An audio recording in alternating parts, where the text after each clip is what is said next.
Il s'agit d'un rare manuscrit biblique orthodoxe éthiopien écrit à la main dans la langue sacrée Liturgical d'Éthiopie. Tout ce que vous croyez savoir sur la résurrection est incomplet. Pendant près de 2000 ans, on a raconté au monde que l'histoire s'achevait au tombeau vide, la pierre roulée, silence, générique. Mais cette fin n'a jamais fait l'unanimité. À des milliers de kilomètres de Rome, au cœur des monastères de pierre d'Éthiopie, des moines protégeaient un autre témoignage. Une Bible ancienne de 81 livres, et non de 66, des pages que l'Occident n'a jamais lues, des paroles jamais prêchées. Dans ces pages oubliées se trouve un passage sur la résurrection qui ne se contente pas de décrire ce qui s'est passé après la résurrection de Jésus. Cela explique ce qui a changé. Pas seulement la mort, pas seulement le paradis, mais la nature de Dieu, le but de l'âme et l'accès direct de l'humanité à la vérité. Ces paroles ont été préservées au-delà des conciles, au-delà des modifications, au-delà de tout contrôle, cachées jusqu'à présent. Et avant de révéler le contenu de cette traduction, n'hésitez pas à liker et à vous abonner, car il s'agit d'une connaissance que certains préféreraient vous cacher. 81 livres qui réécrivent l'histoire. La plupart des gens pensent que la Bible est immuable, définitive, intouchable. Mais l'Église orthodoxe éthiopienne n'a jamais partagé cet avis. Alors que la Bible occidentale s'arrête à 66 livres, l'Éthiopie en a conservé 81. 15 de plus que les protestants, 8 de plus que les catholiques. Et il ne s'agit pas d'ajouts fortuits. Ce sont certains des plus anciens textes chrétiens jamais utilisés, vénérés par les premiers croyants, bien avant leur oubli discret en Occident. Des livres comme Enoch, les Jubilés et les Maccabées. Pendant des siècles, les érudits occidentaux les ont raillés, les considérant comme des mythes. Puis la science est intervenue. La datation au carbone 14 des évangiles de Gara, découverts dans un monastère éthiopien, a prouvé qu'ils avaient été écrits entre 330 et 650 après Jésus-Christ, ce qui en fait les plus anciens manuscrits chrétiens illustrés au monde. Tandis que l'Europe sombrait dans le chaos, des moines éthiopiens préservaient le code source originel du christianisme. Et le contenu de ces livres est explosif. Le livre d'Enoch ne se contente pas d'affirmer que l'humanité a péché avant le déluge. Il en explique les raisons. Il décrit une brèche cosmique. 200 anges veilleurs descendant sur terre, prenant pour épouse des humaines et engendrant des êtres hybrides appelés les Néphilim, des géants qui ont dévoré le monde. On cite leurs noms, Samyaza, Hazel, Barakiel. Il est dit qu'ils enseignaient des connaissances interdites, la fabrication d'armes, la séduction et l'astrologie. Il ne s'agissait pas de désobéissance, mais de connaissances non autorisées. C'est pourquoi l'Église romaine l'a rejeté. Le monde décrit par Enoch est chaotique, dangereux et incontrôlable. C'est pourquoi ce savoir a été supprimé. L'Éthiopie, elle, l'a conservé. Et le livre d'Enoch n'est que le prélude. Le véritable choc réside dans un texte de résurrection appelé Mashafakan, le livre de l'Alliance. Dans la tradition occidentale, Jésus apparaît brièvement après sa résurrection. Dans la tradition éthiopienne, il demeure 40 jours et dispense non pas des sermons, mais des instructions. Il décrit les structures cachées de la réalité, une connaissance qui transcende la hiérarchie religieuse. Il parle de la nature, des fréquences, des esprits et d'un conflit de la fin des temps qui ne se livre pas par les armées, mais par la conscience. C'est mystique, urgent, stimulant. Et les moines éthiopiens croient quelque chose de radical. Les 81 livres sont la porte étroite, tandis que la Bible en 66 livres est le chemin large simplifié pour les masses. S'ils ont raison, alors la Bible lue par la majeure partie du monde est incomplète. Elle est censurée. Et maintenant, avec la traduction et la publication de ces textes, le secret est levé. Ce ne sont plus des récits inviolables, ce sont des documents bruts. Et si les histoires de géants et d'anges déchus vous semblent incroyables, attendez d'entendre ce que Jésus a réellement dit durant ces 40 jours cachés. Décryptage du message secret des 40 jours. Dans l'Évangile de Luc, la période entre la résurrection et l'ascension est floue. Mais dans le Machafakan éthiopien, c'est l'événement central. C'est le moment où tout bascule. Selon ces textes, le Christ ressuscité rassemble ses disciples non seulement pour les réconforter, mais aussi pour les préparer au combat spirituel. Il parle du bâtisseur d'ombre, un concept stupéfiant. Il explique que le monde matériel, celui de l'argent, du statut et des empires physiques, est en grande partie le terrain de jeu d'une force trompeuse. Il leur dit « Ne bâtissez pas de temple de pierre, car la pierre s'effritera. Bâtissez le temple du cœur, car il est éternel. » Ici, cela pourrait passer pour une belle métaphore, mais dans le contexte du texte éthiopien, il s'agit d'un ordre littéral. Il les met en garde contre les religions organisées. Il prédit que des hommes porteront de longues robes et utiliseront son nom pour amasser de l'or. Il met en garde, en particulier, contre une Rome future qui transformera sa croix en épée. Ce qui terrifie les érudits, c'est cette précision. On a presque l'impression qu'il regarde 2000 ans dans le futur et qu'il y voit les croisades, l'Inquisition et les méga-églises. Il explique à ses disciples que le véritable croyant doit être étranger au système humain. Mais voilà le hic. Il introduit une vision dualiste de l'âme humaine, presque biologique. Il dit « Chaque être humain est traversé par deux vents, le vent de la vie et le vent de l'erreur. Ce dernier ne se limite pas aux mauvaises pensées. Il est comparable à un parasite. Il s'insinue par la cupidité, par le regard qu'on détourne et par la bouche lorsqu'on profère des mensonges. Une fois installé, ce vent calcifie le cœur. Il transforme l'être humain en ce qu'il appelle un tombeau ambulant. Imaginez un instant, un tombeau ambulant, une personne qui respire, mange et publie sur les réseaux sociaux, mais qui, spirituellement, est déjà morte. C'est une apocalypse zombie, mais pour l'âme. Et voici le plus choquant. Il leur donne l'antidote. Ce n'est ni une dîme, ni un rituel. C'est la gnosis, la connaissance. Il leur apprend à surveiller leurs pensées comme un garde surveille une porte. Il leur enseigne que le royaume des cieux est littéralement en eux, caché dans le silence entre les pensées. C'est pourquoi l'Empire romain a dû supprimer ce texte. Rome avait besoin de citoyens obéissants, craignant l'empereur et le pape. Elle n'avait pas besoin de mystiques conscients d'eux-mêmes qui pensaient que l'Église était superflue. Car si vous croyez que Dieu est en vous, vous ne payez pas d'impôts au temple, vous ne vous prosternez pas devant l'évêque, vous devenez incontrôlable. Le livre de l'Alliance contient aussi d'étranges détails cosmologiques. Il parle d'entrepôts de neige et de portée des vents. Longtemps, on a cru à de la poésie absurde. Mais la météorologie moderne confirme que les phénomènes météorologiques suivent des courants globaux, de véritables rivières de vent. Comment un texte vieux de 2000 ans pouvait-il connaître la dynamique atmosphérique de la planète? Il parle aussi d'un abîme d'eau sous la Terre. Or, la science moderne a récemment découvert un immense océan d'eau emprisonné dans la Ringwoodite, une roche située profondément dans le manteau terrestre. Plus d'eau que dans tous les océans de surface réunis.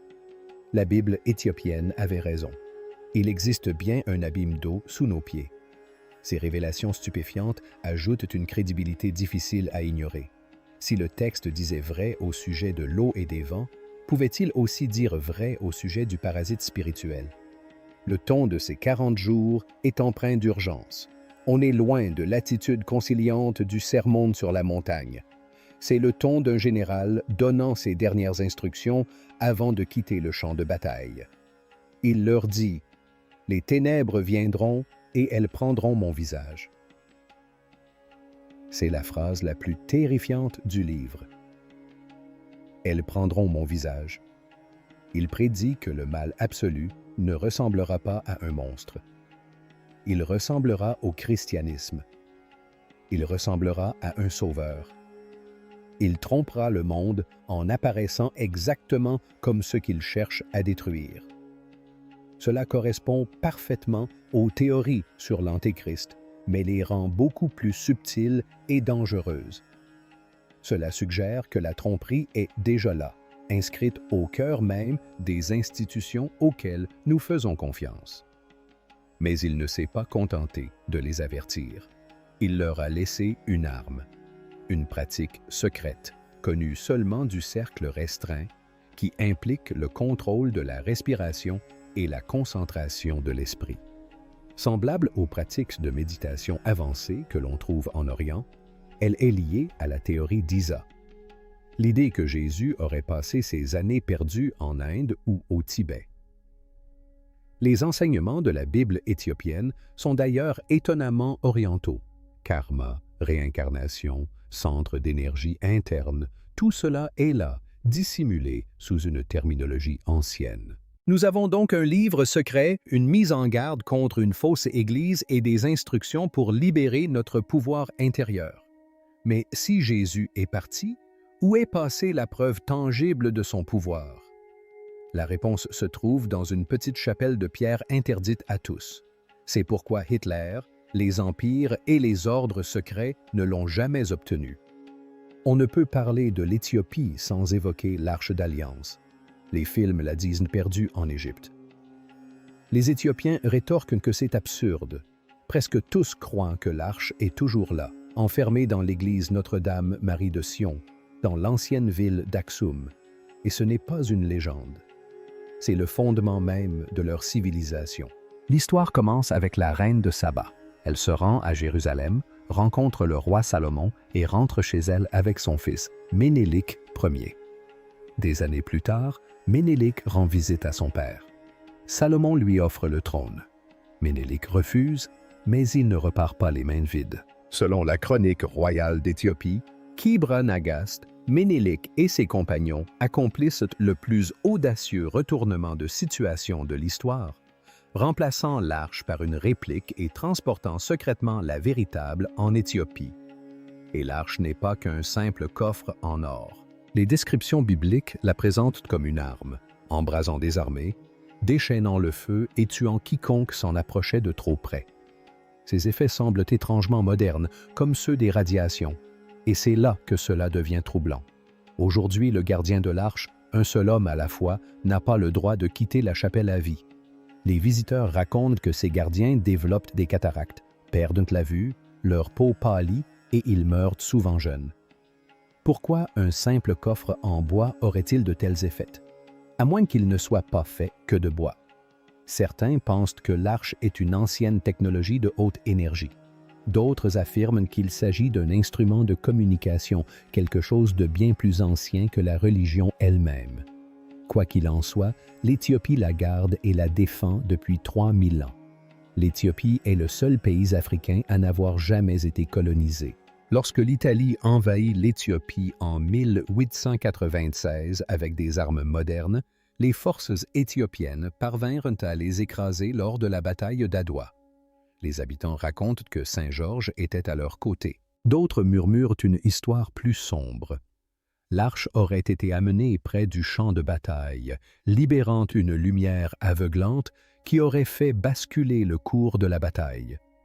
Même les ordres secrets le savaient.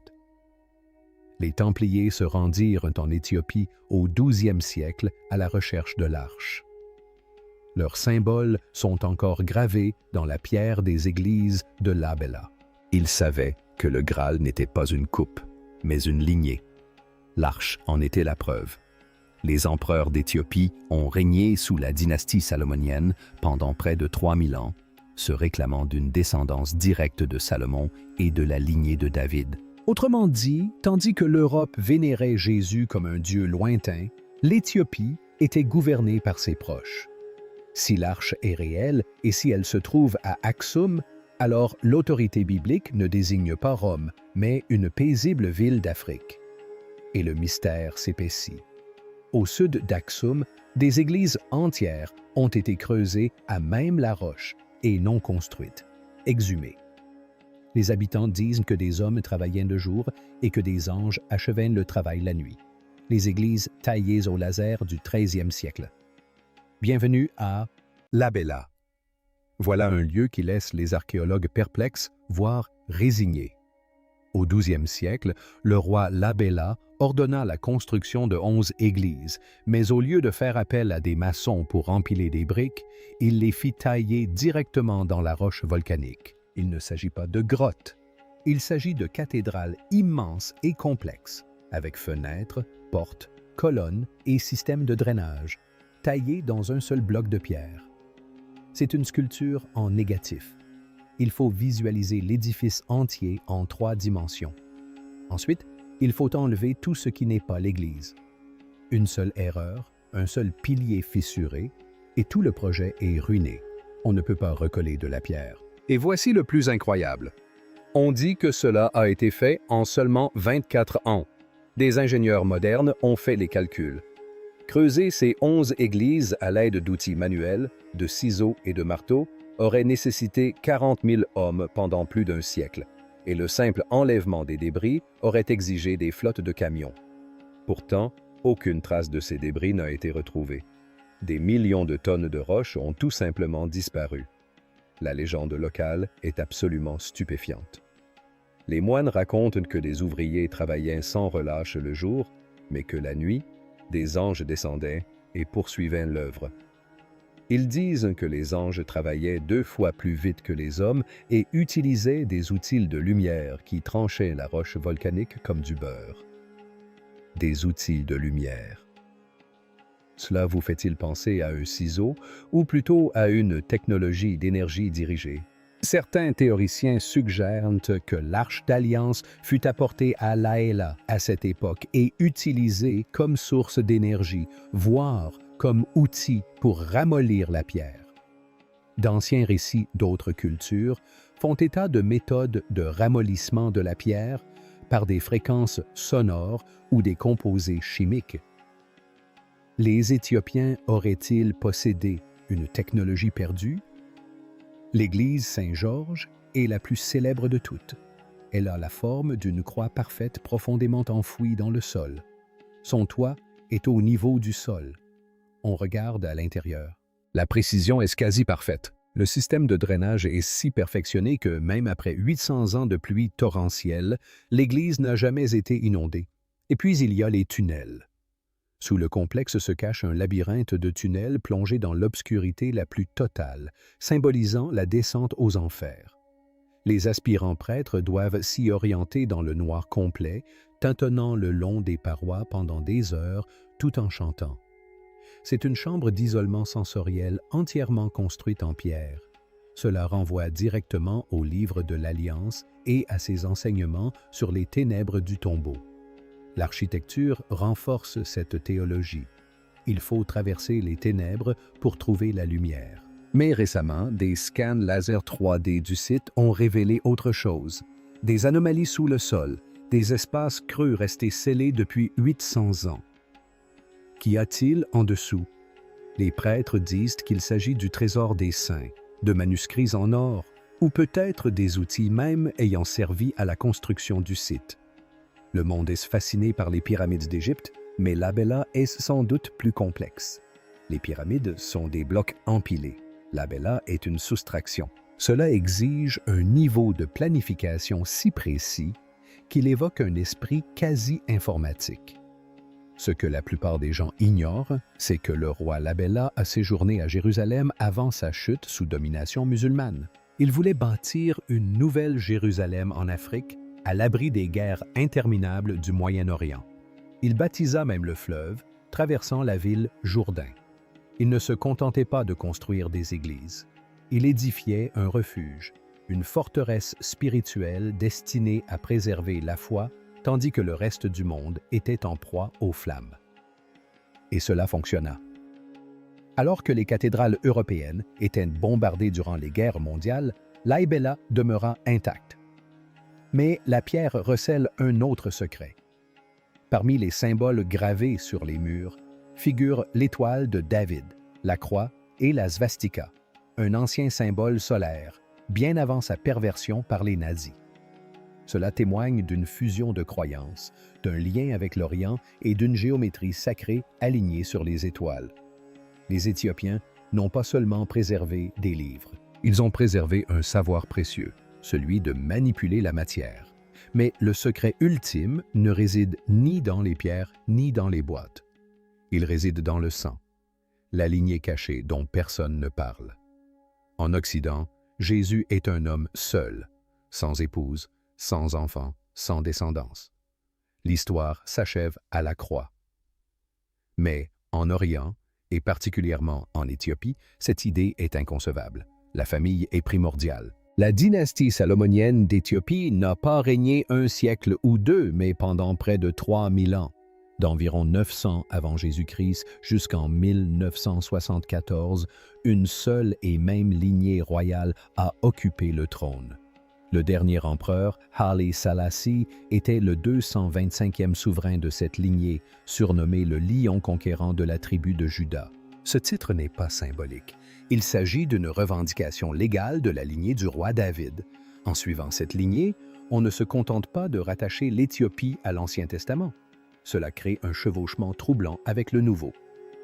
Si Marie appartenait à la maison de David et que les rois d'Éthiopie revendiquaient la même lignée, alors ils n'étaient pas des étrangers, mais une famille. C'est pourquoi les Rastafaradiens voyaient en Selassie le Messie revenu. L'Apocalypse parle du lion de Juda, et ils croyaient le reconnaître. Selassie ne s'est jamais proclamé divin, mais il comprenait le poids de l'héritage.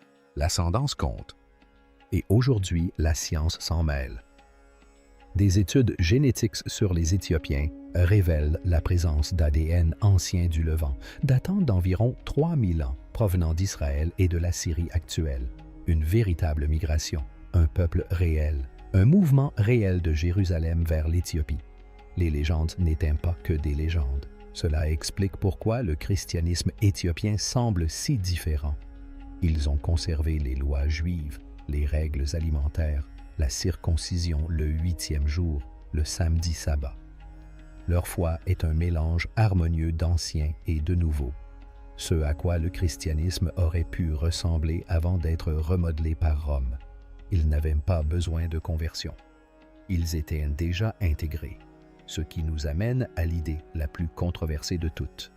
Certains textes anciens suggèrent que Jésus n'est pas mort sur la croix.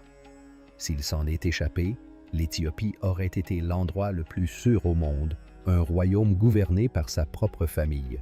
Et dans les hauts plateaux reculés, les traditions orales parlent encore d'un mystérieux maître venu du nord, un guérisseur, un homme de paix. On ne l'appelle pas Jésus, on l'appelle le juste maître.